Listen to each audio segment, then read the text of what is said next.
All right, hi there, everyone. Good morning as we record this. Adam Benigni, WGRZ TV, and Sal Maiorana, the Rochester Democrat and Chronicle.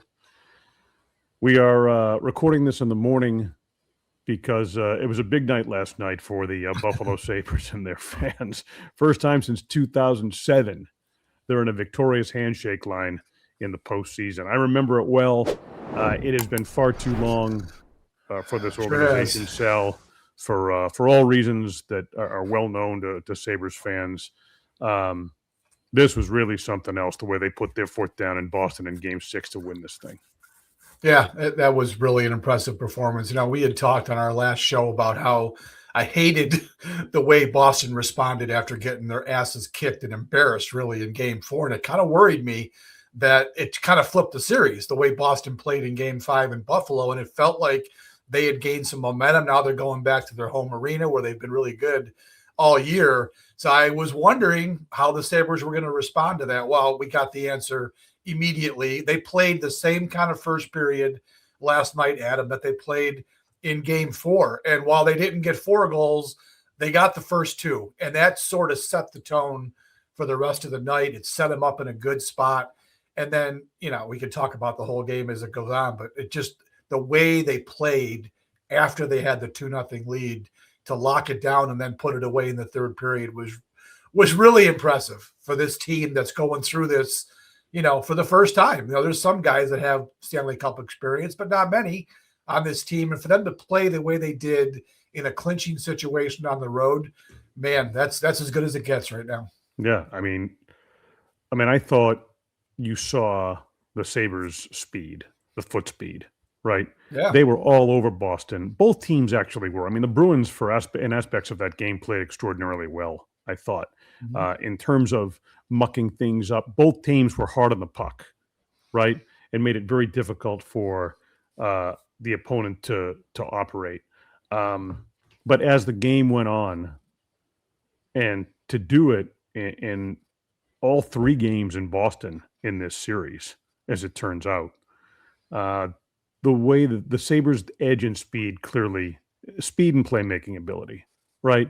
And it, especially the Bruins on the back end, the defensemen, no match for that speed. They could do little as the series sort of wore on, right? And in particular in Boston, I thought we saw that advantage, which had been outlined so clearly before the start of the series. I think we had both said, I had said Sabres in 6 games. I think you would agree with me as well. And that was among the reasons. I didn't think we'd see a change in goal for Buffalo. We can talk about that, sort of in hindsight here. There are aspects to this thing I didn't expect. But that particular trait versus Boston's more defensive, physical style, we saw which one won out ultimately in this in this series. I mean, Adam, in the 3 games in Boston, they outscored them 13-3. Right. I mean, it was no contest in Boston. And, they played all 3 games there in that arena. That the forecheck, I thought, was key to every game. It's weird how it didn't really transition to the Buffalo games. I mean, it was like a tale of 2 different teams. The way they played at home compared to the way they played on the road. I mean, if they had played that way at home, they would have swept this series. I mean, all 3 of these games in Boston, they took the fight to the Bruins right from the jump. The forecheck was great. Like you said, they used their speed. They put a lot of pressure on Boston's defensemen, and it paid off in 13 goals in those 3 games. So you wonder why they couldn't do it at home, especially with all the energy from that amazing crowd at KeyBank Center. But hey, hopefully it's a lesson learned as they move on to play whoever they're going to play, Tampa Bay or Montreal. But I just am so impressed by the way they've gone on the road and done this. And we talked about they have been a pretty good road team this season. It's it's been a trend for the Sabres. And Ruff made the great point, and I think he was absolutely right. And I think we even talked about it. It almost feels like it was a little bit easier for the Sabres to be on the road trying to clinch this because there's just a little bit less pressure. There just is. You're not trying to impress the home crowd. You're just going out. You're grinding. No distractions with family and kids and whatever else. They're just in the hotel at the rink, 23 guys together, and I think it made it easier for them to clinch the series. So just full marks for the way they played. I think that's true for a lot of teams on the road. Yeah, I mean, I think it is. up through yesterday, I think I tweeted or posted something on Facebook yesterday.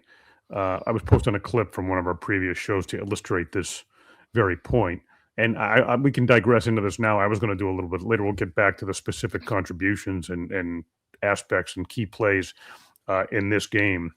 But long gone are the days of like the old odd, right, or Boston Garden, for that matter, with lack of regulation in terms of the ice surface. The ice surfaces were different around the league. I had talked about how the Bruins could twice in their series in the 70s and in the 80s. They went epic chunks, one of them 18 games without winning at the Montreal Forum because they were just built differently and couldn't handle the larger ice. And obviously the Canadians had a ton of talented, super talented Hall of Fame caliber players, back in those years. But now, I mean, these guys aren't going to be fazed by crowd noise. They just aren't. Maybe you get a rookie in there or whatever, or, here and there. But by and large, teams that are in the postseason that have been successful, that have made, you're not going to, as much as I love the Buffalo fan base and as rabid as it is, I mean, the Bruin fans got it cranked up and they're pretty good, particularly in the first 10 minutes or so, but the Sabres quieted them down. I mean, it's not going to bother them. And I think, and this plays into a very key aspect of this, but these guys stay in 5-star hotels, right? I mean, the NHL, the CBA, they're in 5-star hotels when they're on the road.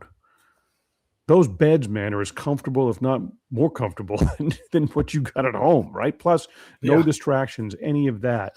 So you take away whatever distinct advantage an old building might have given a team, and all of them are very similar, actually, in the NHL these days. And I think there is if you have a disciplined group and a well-coached team, I think you can relax, in some ways be more well-rested. I mean, these flights are short, particularly early on in the playoffs. They're quick hops, right? Yeah. It's an hour between Buffalo and Boston. It's nothing. So these guys aren't taking trains like the guys in the old days did. Trains and buses or wherever else. I mean, going on the road it's not as big a deal. And look, Adam, here's the thing too. We had this discussion. I was on the radio here in Rochester, Catalana, and Dotulio yesterday, and we were talking about home ice, home field advantage. And quite frankly, I just don't think home ice advantage means all that much, except for the fact that the home team gets the last line change. So there is some strategy to it. But really, other than that, there's no advantage to playing at home. It's nice to play at home, but there's really no distinct advantage. And in the NBA, there's no advantage to playing at home. I mean, seriously, everything is the same in the NBA. The only sport, Adam, that I truly think home field advantage does matter is in football, because the noise factor can really create problems for the opposing offense. But in hockey, like you said, the rinks are all the same. The only thing that changes is the last line change decision, but that can be offset pretty quickly. You win a face-off, you get your guys off, and you're right back to competing the way you want to. So look at this series. 5 of the 6 games were won by the road team. The Tampa Bay, Montreal, that home crowd in Montreal is probably the best home crowd in all of the NHL. I mean, sorry, Sabres fans have been great. Go watch the games at the Montreal, whatever they call that place, Bell Center now. Yeah. Holy smokes. But guess what? Tampa Bay's won 2 of the 3 games there too. And now they get to have game 7 at home. So for Buffalo to go on the road and win, it's not like it was a huge accomplishment because, like we said, I think it evens out a little bit. But for the Sabres to do it, given that they haven't won a playoff series in almost 20 years, that was really impressive. That was and I think what I posted yesterday, I may be repeating myself here, I don't know, 52% of the time, up through before last night's games, the road teams have been winning. So better than all around the league, it's happening. Around the league, it's happening. But then you bake in to Lindy. Now, I want to use this point to get to Lindy Ruff, right? And there is an advantage in terms of experience and coaching. And I think we absolutely saw that in this series. From settling his guys down. Right. His approach, right? The way he approached the off days was a clear example of that, I think. settling his guys down before shifting to Boston in this series, right? And you saw the results. Then, after they lose in overtime, just before this game, no morning skate. Yep. Do a little video. I guess I was reading Matthew Fairburn's article from The Athletic, one of our prior guests on the show. They did some stretching or whatever. But you know what? The only time I want you, this is the message, the only time I want you showing up at TD Garden is to go in there and win the game. Yeah. Just go and win the game. So I guess he is very uniquely, with all of his experience and success he's had in the postseason, previous, in Buffalo, and then obviously in the other stops that he has made. The edge over Sturm was just, beyond what he knew how to use tactically, what he had on the ice in terms of, the speed and how ultimately it won out. So that the chess match that is, line matching lines and all of that, he has the edge there. But then how to manage his team and have them ready to play. I think that just manifests, and it's why he's a finalist for the Jack Adams Award for Coach of the Year as well. He should be. He should absolutely win it. The guy in Pittsburgh, okay, they had a nice year, but come on. He's got Crosby, Malkin, Letang. They had a nice year. But Lindy Ruff should be the hands-down unanimous winner of this award. They broke a 15-year drought. And I know that doesn't count because they've already voted for it. And I think the votes are already in. So this won't even factor into it. But for Christ's sakes, how could you not have Lindy Ruff as the Coach of the Year? And one thing, Adam, you look at some of these opportunities he had. He could have tweaked things, right? They played poorly in game 2. He could have very easily made some lineup tweaks. The only things he did were dictated by injuries, right? Yep. Norris got hurt in game 2. Oslin was the natural guy to put in there. He didn't screw around with the lines. He left everything the way it was. Same thing happens later in the series now. They had Stanley had to go out, so he just puts Kesselring in. There was no panicking of, I need to switch these lines up or change these defense pairs. He knew what he had. He knew this team was ready to go. Everything was set. The lines were fine, and he just let it go. He overcame, never mind the overtime loss. He knew they played not their best in that game. They weren't as bad as they were in game 2, though. So there was no reason to blow things up. He just stayed the course, trusted his guys to do what they do, and they played great. They really did. Getting off to that start, let's talk about the actual game now. Yeah, I was going to say I want to go to the game itself.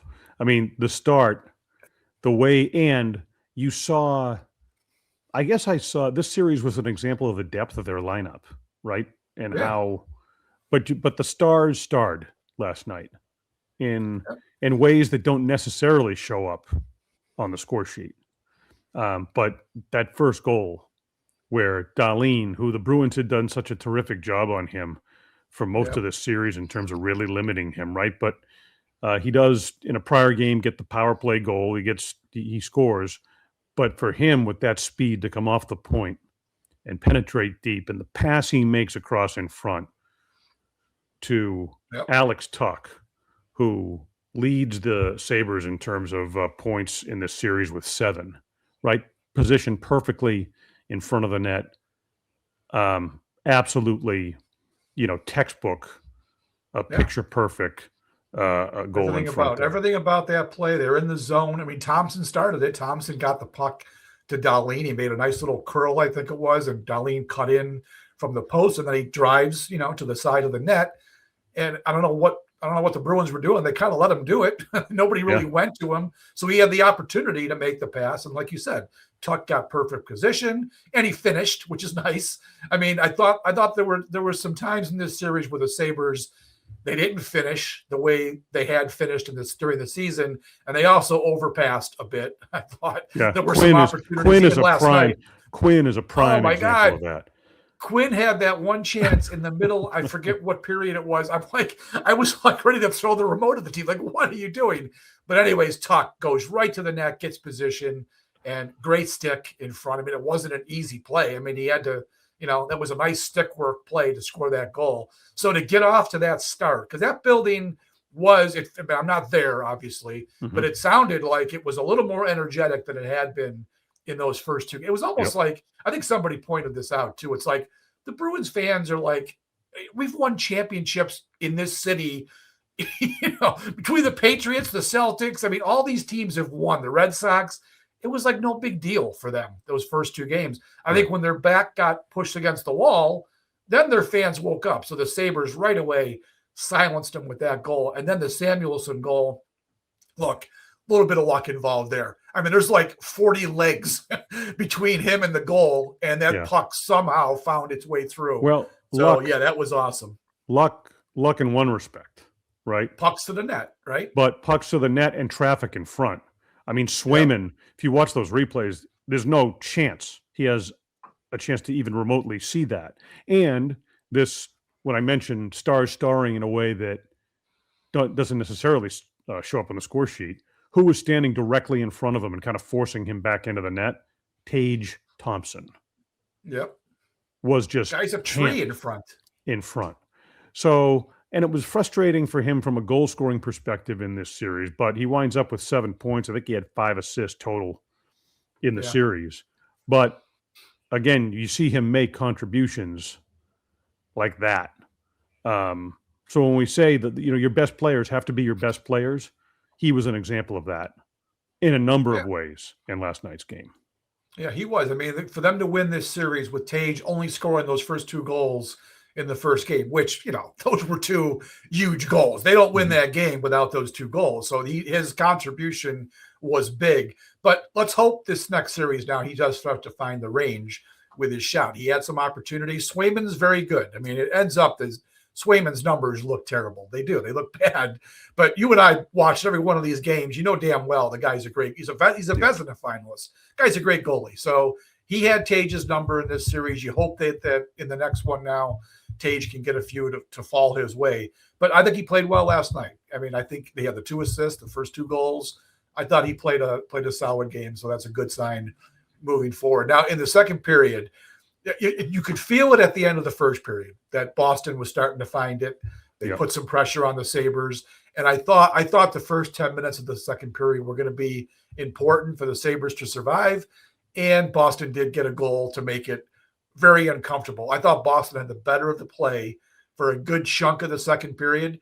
But I also thought it was huge that Buffalo escaped with the lead, right? They were able to lock it down. Boston kind of owned that period, I thought, and the Sabres survived it. I mean, Pasternak, that shot. Glad we're done with that guy.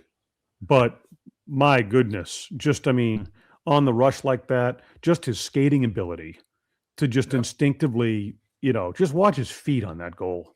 It's unbelievable. And then, perfectly timed execution on the one-timer. Lyon had no chance to get back across. But, I think the play of the game, and I think what really sums things up, the Doan play, right? Oh, that's absolutely the play of the game. That will be, and that's kind of the signature on this series in a lot of ways. The Sabres comeback spoke volumes in game 1, but the Doan play with 2 guys convert, what were the Bruins doing? I think I know what they were doing, there were 2 Sabres he could have passed to that were uncovered. Crazy. It was unbelievable. Crazy. That play, Adam, let's face it, you and I, we're on the sidelines for this series. We're fans. We're not covering this series, so we can be fans. I was squeezing in the third period there because I even tweeted at one point, bad feelings here, because it just felt like Boston was going to get the tying goal. End of the second period, they were pushing. I told you, the second period, whether it was Boston's. Early in that third period, you saw it, I saw it. Boston was on the verge of tying the game. They were all over the Sabres. And for Doan to make the play he did, not only those 2 guys had a head start on him when that puck started going in the zone. He beat both of them, okay? Yep. Then he's about to get plastered by McAvoy and has the wherewithal to know that there was 2 guys. I forget who the other guy was. It was 2 guys there, but he saw Benson right in the middle, and it was an unbelievable pass. And then Benson with a great finish. That was a great finish. That was a goal scorer's goal. That was the play of the series, as far as I'm concerned. That game 1, there were some amazing plays, but that right there, because that you just felt the whole building, just the era when you knew right then and there. You knew right then. You knew the Sabres were going to win the game, right? I mean, you just knew it because it just took so much pressure off of them for the rest of the game. That was a great play. Yep. So, I mean, superior skating, superior hustle, superior hockey IQ, right? Superior discipline, superior sacrifice, everything. The difference between the two teams in this series, everything was baked into that one play. Yeah, it was. It summed it up. It showed the Sabres' speed. It showed their youth. It showed their offensive ability. Benson, third liner, getting that goal. And it was the play of the series. No doubt about it. Without question. So at this point now, you talk about who do they play next? Who do they want next? Yeah, who do you want? Tampa Bay wins in overtime. Either one of these teams. Paul Hamilton and I had a discussion about this shortly after the most recent edition of Sports Talk Live Buffalo that we recorded. He was in studio with us. And, it's almost a pick your poison type situation. I mean, this is going to be a long series coming up here, regardless of who they play. And his feeling was, and I agree with this, Montreal's a team that can skate with Buffalo, right? The Lightning are going to try and beat them up a little bit. Like you saw, some of what you saw in the regular season is going to translate, I think, to the playoffs. With all of that experience, it'll be physical, but I think that matchup, the Lightning are better than the Bruins. But I think the differences in style would more mirror, Buffalo-Boston with a Buffalo-Tampa Bay series. Whereas the Canadiens with that top line, which is just so vicious. Yep, they're great. They could match Buffalo in terms of speed. They're not as deep throughout the lineup as the Sabres are. But of the two, Hamilton felt like they should probably root for Tampa Bay here. Yeah, I think I have to agree with him. You don't want to have to deal with Kucherov again. The guy is he's Pasternak. He's better than Pasternak. Yeah. So you got to worry about that. But they have Caulfield. Montreal's got Caulfield. It's a 50-goal scorer. That you're right. That top line, him and Suzuki, those are really, really good players, and they can skate with Buffalo.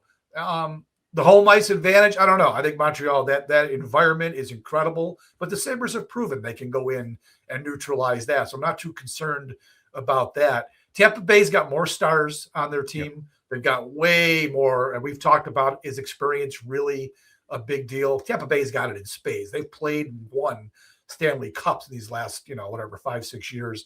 So I'd be worried about both, but I think you're right. I think those last two games against Tampa this year, the way the Sabres played them, beat them at home, I do feel like that might be, crazy as it sounds, that might be the better matchup for the Sabres. So I think you maybe root for Tampa Bay. Again, Kucherov is just, he's just a guy. Every time he's on the ice, you got to be worried. And I know a little bit more about Tampa Bay than I do Montreal. I've got to study Montreal a little better, but I've seen Tampa Bay more recently. Hagel's a pain in the ass. You're gonna have to worry about him. And Vasilevsky, he's like Swayman.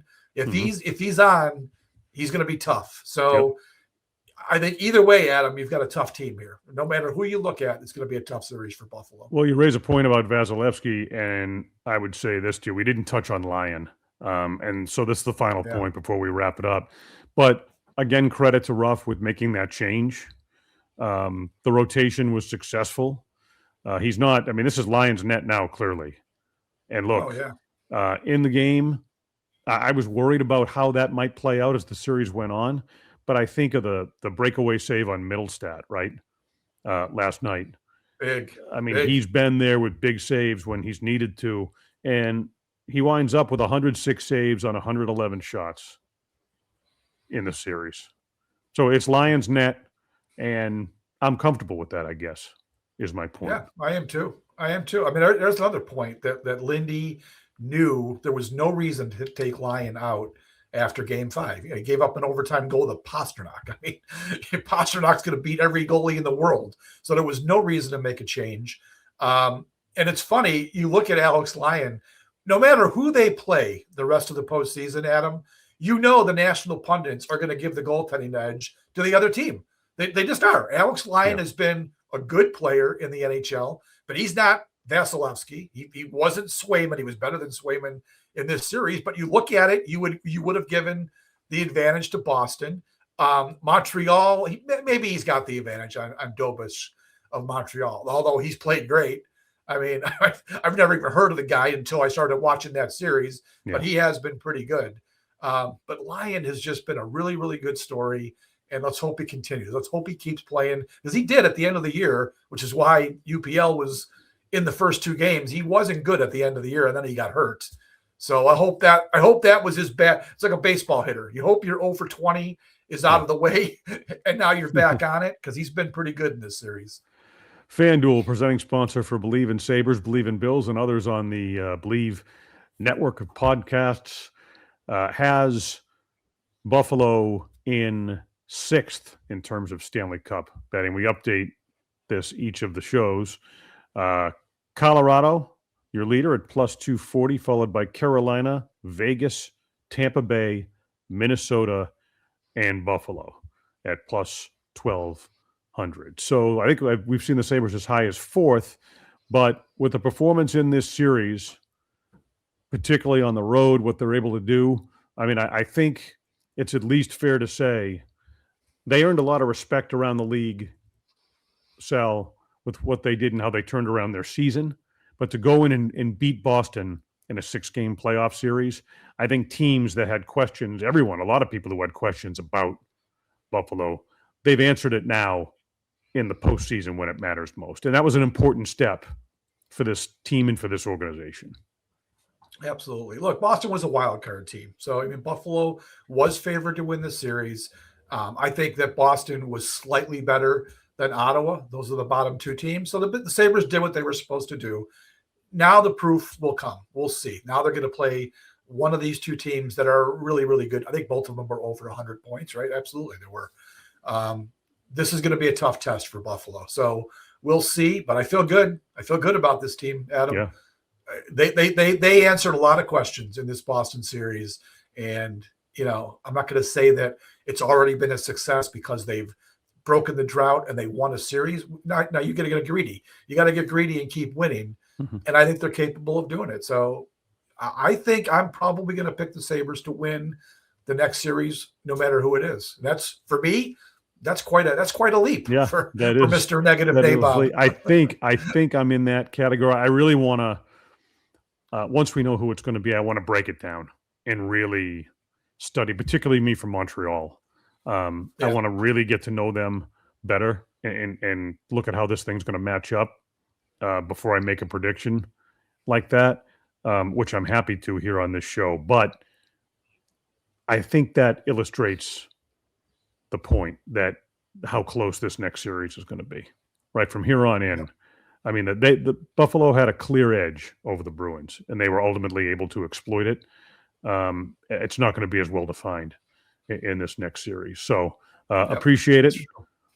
Thanks for being with us here. Believe in Sabres. Had a lot of fun doing this and had some pretty good success with this program, given the success of the team. We're going to keep it going, and we'll have a guest on here possibly early in the week before the start of the next series to sort of analyze maybe someone from one of those markets to help us really get to know the opponent and get an inside edge on how this series might go. So appreciate it. For Sal Maiorana, the Rochester Democrat and Chronicle, I'm Adam Benigni, WGRZ TV, Sports Talk Live, Buffalo every Monday night, 7 o'clock on Channel 2. Thanks for being with us here on Believe in Sabres, presented by FanDuel.